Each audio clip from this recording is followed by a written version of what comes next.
Συνεχίζουμε κυρίες και κύριοι, έχουμε τη χαρά και την τιμή σήμερα να φιλοξενούμε την ΠΑΕ Ρεζιών από τον νέο πρόεδρο τον κύριο Λεύκελη, τον επίτιμο, τον Μαθουσάλα του πρόεδρο τον Δημήτρη Κιολέ. Μαθουσάλα 52 χρονών. Στα γήπεδα.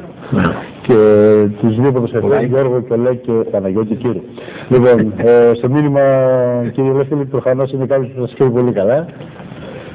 Δεν θα τη σχολιάσει την ερώτηση, γιατί το έχουμε συζητήσει. Είναι στημένη,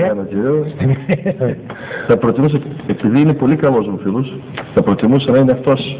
Γιατί του είχα κάνει πρόταση το καλοκαίρι για να έρθει μαζί μας σε αυτό που ξεκινήσαμε να κάνουμε. Αλλά εντάξει, θα προτιμούσα να είναι αυτός μια από τις δύο μεταγραφές του χειμώνα, του Μονάρη που θα γίνουν. Γιατί είναι και πολύ καλός φίλος και αγαπάει αυτό. Για διοίκηση. Γιατί μπορεί να παίξει και θεματοφύλακας, ναι, πιστεύω, ναι.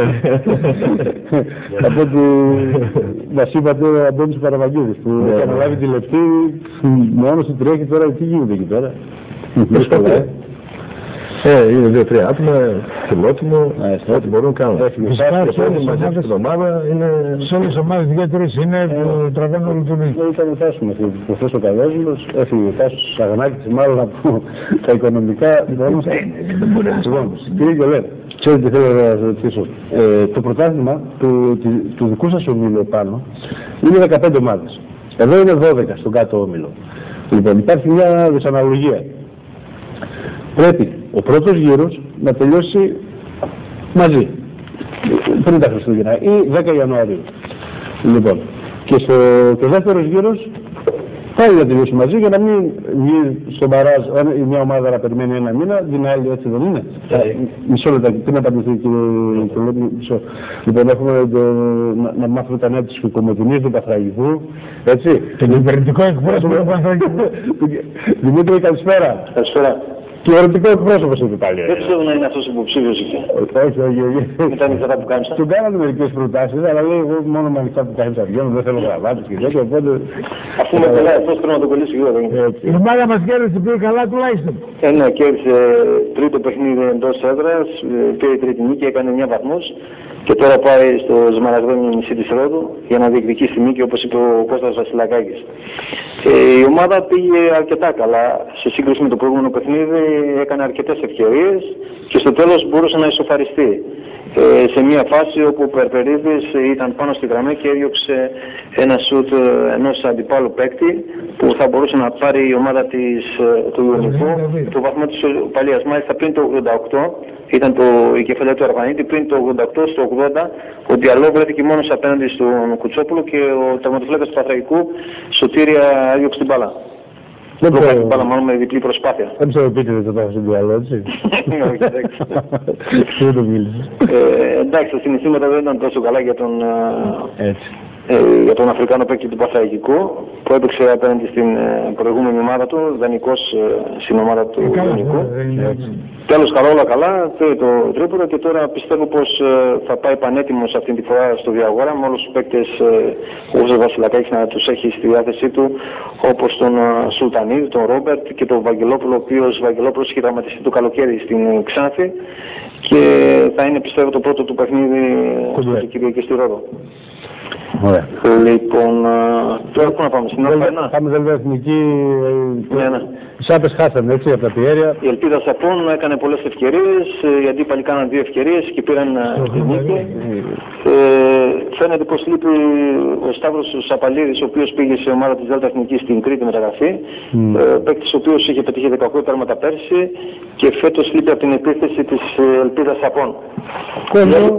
Η άλλη ομάδα του νομού μας, η ομάδα του ΠΑΟ Κοσμίου, πέτυχε την πρώτη νίκη στο πρωτάθλημα, κέρδισε 3-1 τον Παδραμαϊκό, κάνοντας πολύ καλή εμφάνιση στο γήπεδο Μεσοχωρίου.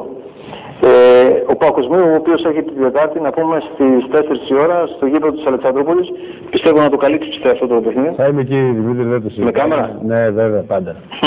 Για να δουν και φίλοι της Κομωτινής εκτός έδρας στην ομάδα του Κοσμίου. Να πούμε ότι αυτή η αγωνιστική θα γίνει Τετάρτη, έτσι. Είναι την Τετάρτη στις 4 η ώρα. Για την Α1, Δημήτρη, δύο λογάκια. Θέλω μόνο γιατί θα δείξουμε μετά τις κάρτες. Πριν να πούμε για την Α1, δίχως να είναι αυτοπιχτή, να πούμε πως υπάρχει προγραμματισμός εδώ στην Επιστράκης και όλα τα πρωταθλήματα θα τελειώσουν την κανονική ώρα, έτσι ώστε στη συνέχεια στην Α1 και στην Α2 να γίνουν οι αγώνες μπαράζ. Οι 6 πρώτοι για αυτό που θα χτυπήσει άνοδο στη Δέλτα Εθνική και 6 τελευταίοι αυτοί που θα πέσουν στην Α2 και το αντίστοιχο στην Α2 κατηγορία. Λοιπόν, να πάμε στην Α1 κατηγορία, όπου η ομάδα των προσκυνητών πάει τρένο μέχρι στιγμής, έχει 4 νίκες και μάλιστα τέρματα 16-0. Να πούμε την βαθμολογία, να πούμε τους αγώνες. Την προηγούμενη, όχι, θα τα δείξουμε τους αγώνες. Την προηγούμενη φορά ο Σώστης έχει 10-0, έφαγε 3. Τέρματα. Ναι. Τώρα έφαγε 3 μαζεμένα. Ναι, 14-3, έχει ωραίο παιχνίδι, έγινε στη Ξυλαγανή, 3-3 το αποτέλεσμα. Ικανοποίηση τους φιλάθλους που ήταν αυτό το παιχνίδι και τώρα το Σάββατο έχουμε άλλα 2 ντέρμπι μεταξύ Δόξα Σώστη και Γύρου και το γειτονικό παιχνίδι Δόξα Προσκυνητών Ορθέα Ξυλαγανής. Αν θα μπορούσατε να πάτε εκεί να το καλύψετε, έχει και κερκίδες, είναι πολύ καλός αγωνιστικός χώρος. Σίγουρα. Ο πρόεδρος της Κεράς και καφέ. Ξέρεις τα πράγματα, έτσι είναι λίγο δύσκολα, τα ξέρεις αυτά. Ναι, το ξέρω ότι δεν περνάει τρένο από το γήπεδο. Δεν πρέπει, στη Λαγανία έχει παραλία. Αν δεν να πάμε Καραβάκι. Λοιπόν, πάμε στα αποτελέσματα της Α2 Φράκης, Δημήτρη, για να δείξουμε και τις κάρτες. Λοιπόν, τα αποτελέσματα της Α2, Ροδίτης Λοφάριο 2-2, Φανάρι Ηρακλής Απών 3-2, πρώτη ήττα για την ομάδα του Ηρακλής Απών, Πάσος Δοκός 1-2, Αγιοχώρη Αρίσβη 2-2, πάει Ποντίον Στρίμη 1-0 και Γρατινή Ρωμά 5-1. Στη βαθμολογία και σε 4 αγώνες η ομάδα του Δοκού πάει πολύ καλά, έχει 4 νίκες, ξεκίνησε με -2 βαθμούς, είναι στην κορυφή με 10 βαθμούς. Το Ηρακλής Απών στη δεύτερη θέση, πρώτη ήττα όπως είπαμε, με 9 βαθμούς. Ο Ροδίτης 7, το Φανάρι, η ΠαΕ Ποντίον, η Δρατινή, ο Πάσος 6, το Αγιοχώρη 5, το Λοφάριο και η Αρίσβη 4, ο Ρωμά 3 και στη τελευταία θέση δίχως βαθμό η ομάδα της Ρήμης με 0 βαθμούς. Δεν ξέρω αν υπάρχει κάτι για την επόμενη αγωνιστική. Ναι, βεβαίως. Η επόμενη αγωνιστική είναι το Σάββατο, 3 παιχνίδια. Λοφάριο Ηρακλής Απών, Δοκός, Ροδίτης και Αρίσβη Φανάρι. Και την Κυριακή το πρωί στις 11 Θρήμη Πάσος, Γρατινή Αγιοχώρη και Ρωμά ΠαΕ Ποντίον. Να πάμε στην Β κατηγορία της Επιστράκης. Τα παιχνίδια που γίνανε χθες, τέταρτη αγωνιστική. Το Σιλάριο και τα Αρχοντικά πάνε χέρι-χέρι στην κορυφή με 12 βαθμούς, 4 νίκες. Και τα αποτελέσματα: Παγούρια Στροφή 5-0, Μικρό Πιστό Αστέρι 5-3, Οργάνη Πολυάνθος 2-4, Μέγα Πιστό Αρχοντικά 1-6, Βένα Φιλίρα 1-4, Περδίκα Σώματι 4-6, Στιλάριο Διαλαμπή 6-0 και Έχος Λύκειο 0-1. Σε 7 παιχνίδια έχουμε πάνω από 5 τέρματα. Στη βαθμολογία και σε 4 αγώνες, Στιλάριο και Αρχοντικά 12, Λύκειο 10, Παγούρια 9, Φιλίρα 7, Ένωση Ασωμάτων Πολύανθος, Περδίκα και Μικρό Πιστό 6, το Αστέρι 4, στο Μέγα Πιστό η Οργάνη, η Διαλαμπή, η Βένα και η Στροφή με 3 βαθμούς και ο Κέχος -1. Να πούμε πως την Παρασκευή η Επιστράκης έβγαλε μια απόφαση στα χαρτιά, το Μέγα Πιστό κέρδισε την ομάδα του Μικρού Πιστού με 3-0. Σε αυτό το παιχνίδι κακώς χρησιμοποιήθηκε ο παίκτης Μουσταφά Ισμαήλ Χουσέιν, ο οποίος πρόλαβε να φύγει από το γήπεδο με αριθμό δελτίου 1141-905 και έτσι ο αγώνας κατακυρώνεται υπέρ του Μέγα Πιστού.